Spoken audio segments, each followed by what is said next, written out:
मुसलमानों का ये मसला है कि ये नबी पाक से प्यार तो करते हैं और अल्हम्दुलिल्लाह बड़ा करते हैं, लेकिन ये प्यार को जिहतों और सिमतों में कैद करते हैं। यानी मस्जिद में आके दुरूद शरीफ पढ़ते वक्त अगर हुजूर के गुलाम होते हैं तो फैसला करते वक्त और अपने हक में फैसला सुनते वक्त उस वक्त भी हमें नबी पाक का ही गुलाम होना चाहिए। हमें वोट लेते वक्त भी हुजूर के गुलाम और वोट देते वक्त भी नबी पाक सल्लल्लाहु अलैहि वसल्लम के गुलाम। तो जब तक निजाम नाफिज नहीं होता, निजाम, यूरोप को आपकी नमाज से तकलीफ ही कोई नहीं तो नमाज पढ़ने के लिए मस्जिदें बनाने की इजाजत देते हैं। कुरान पाक जितना मर्जी आप वहां पढ़े वो इजाजत देते हैं। आप ज़कातें दें जितनी मर्जी, वहां से लोग चंदे इकट्ठे करके यहाँ नहीं ले आते, करें जो मर्जी। उनको आपकी ना नमाज से परेशानी है, ना मसला ज़कात से परेशानी है, ना सोमो सलात से मसला है। उनको तो मसला यह है कि कचहरी में कहीं नबी पाक का दीन ना आ जाए। उनको तो मसला यह है कि कहीं पार्लियामेंट में हुजूर का दीन ना आ जाए। दो कौमी नजरिए क्या हैं और नजरिया पाकिस्तान क्या है जिसकी बुनियाद पर पाकिस्तान बना। बड़े ठंडे दिल से मेरी बात को समझिएगा। पाकिस्तान अगर अच्छी सड़कों के लिए, तरक्की करने के लिए बना था तो ये तरक्की हिंदुस्तान में रह के भी हो सकती थी। इंडिया वाले कहते हैं कि हमने तरक्की नहीं करनी, कच्ची सड़कों पे चलना है, हमने टेक्नोलॉजी नहीं बनी। ये काम वहां भी हो सकता था।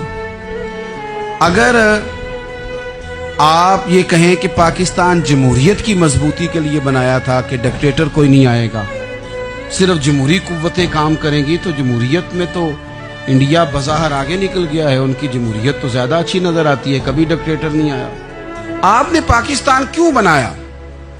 अगर आपने यही काम करने थे, फाशी और यानी और जो मर्जी जिसके मन में आए करे और कोई फर्क ना हो यहाँ के और वहाँ के कल्चर में, रिश्वतखोरी, भत्ताखोरी और नजायज फरोशी, सारे काम अगर होने थे तो ये काम वहां भी होते हैं। पाकिस्तान क्यों बना?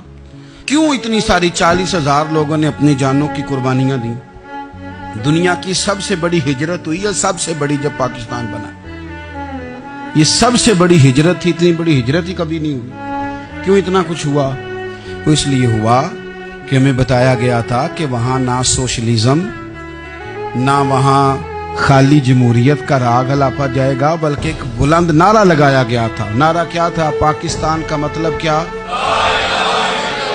पाकिस्तान का मतलब क्या? ला इलाहा इल्लल्लाह मुहम्मद रसूलुल्लाह सल्लल्लाहु अलैहि। ये उन्वान बनाया गया। गरीब आदमी को बताया गया कि जब पाकिस्तान बनेगा तो वहां हुजूर का निजाम नाफिज होगा, जागीरदार की और गरीब की तफरीक खत्म होगी। जिस तरह अमीर के बच्चे को कॉलेज में दाखिला मिलेगा, गरीब के बच्चे को भी मिलेगा। वहां बताया गया कि लोग वहां हर लिहाज से अपने आप को बराबर समझेंगे। वहां वही बात होगी जो जनाब सिद्दीक अकबर करते थे। वहां वही जुमले दोहराए जाएंगे जो हजरत उमर फरमाते थे। वहां उसी तरह गरीब पर सखावत की जाएगी, उसे दिया जाएगा जिस तरह हजरत उस्मान गनी करते थे। वहां उसी तरह फक्र का दौर दौरा होगा, सादगी का हुस्न होगा, अपनायत का नूर होगा जो मौला अली शेर खुदा ने अता फरमाया था। इस सोच की बुनियाद पर पाकिस्तान बनाया गया, इस सोच की बुनियाद पर, और इसी सोच को आगे लेकर के जाया गया। कोई सियासी पार्टी अब ये बात नहीं करती। दो कौमी नजरिए का माना यह था कि हिंदू अलग कौम है, मुसलमान एक अलग कौम है, उनका रहना सहना, उठना बैठना, खाना पीना अलग है। हमारा उठना बैठना, खाना पीना, सारे मामलात अलग हैं, तहजीब व तमद्दुन अलग है। लिहाजा हमें अलग से खित्ता चाहिए जहां हम इस्लामी नजरियात के मुताबिक आजाद होकर अपना वक्त गुजार सके।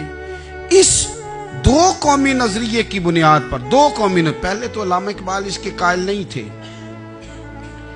अल्लामा इकबाल का पहले ख्याल यह था कि सारे जहां से अच्छा हिंदुस्तान हमारा, ये इकबाल ने लिखा था। फिर इकबाल कहते हैं मेरी सोच बदली और फिर मैंने कहा कि नहीं, खित्तों के जोर पे नहीं, आप रंग नस्ल के जोर पे नहीं, बल्कि कहने लगे कि अपनी मिल्लत पर कयास अक़वाम मगरिब से न कर, खास है तरकीब में कौमे रसूल हाशिम।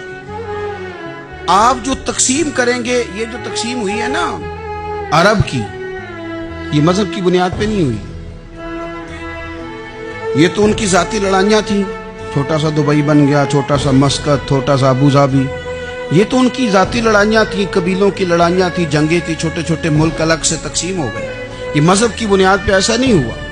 دنیا میں جتنی ریاستیں ٹوٹ کر بڑی ریاستوں سے الگ ہوئی تو اس میں یہ تھا کہ ہماری قوم الگ ہے, ہم سردار علیحدہ سے ہیں, اس لیے ہم علیحدگی پسند ہیں. دنیا کے اندر 2 ہی وطن ہیں جو دین کے نام پہ بنے, 2 ہی اسٹیٹ ہیں جو اسلام کے نام پر وجود میں آئیں. پہلی مدینہ منورہ ہے اور دوسری پاکستان ہے. خالص مذہب کے نام پر یہ 2 ریاستیں وجود میں ہیں, ایک مدینہ طیبہ اور دوسرا پاکستان. پاکستان کا مطلب کیا؟ لا الہ الا اللہ محمد رسول اللہ صلی اللہ علیہ وسلم. اس بنیاد پر اس وطن کو, خطے کو حاصل کیا گیا, یہی نعرہ لگایا گیا.